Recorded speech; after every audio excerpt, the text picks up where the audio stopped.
Bear in mind, I came from North Dakota. Okay, so I should have a very, I have some perspective of what is dark and cold and windy. And I'm still positive. So the Pennsylvania side is I arrive in Pennsylvania and I say, I'm researching solar energy. And for the past 6 years, the first thing I hear is, oh, I really wish we could do solar energy in Pennsylvania. It's really too bad we don't have enough sunlight.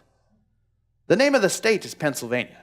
You're growing trees everywhere. You've got huge agriculture. We have enough sunlight.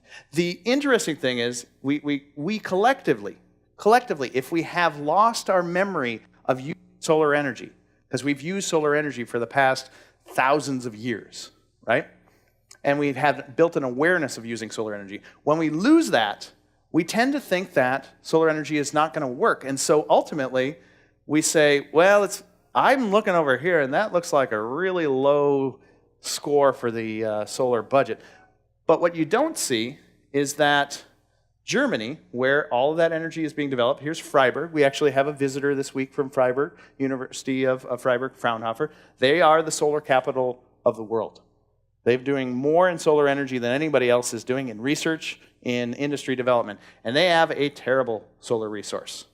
The solar resource that we think of, when we go vacationing, where am I going to go? I want to go to Madrid, go to Rome, it'll be wonderful. That's State College. It's not about how much we have. It's about the way that it's kind of played out over the year. Our season, think about this. When do most people come and visit State College? When they're alumni, they come back during football season, which is one of the cloudiest seasons that we possibly have.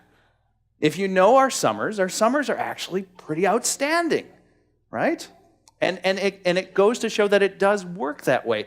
What actually this is tied to is economics, finances. In our area, especially in central Pennsylvania, our power is cheap, 6 cents a kilowatt hour. That's really cheap. You go to Germany, 6 cents a kilowatt hour, or equivalent, would be just like a dream from, it might be a nightmare, I don't know. But they have much higher costs of power. And so that shifts your perspective on what is useful versus not useful.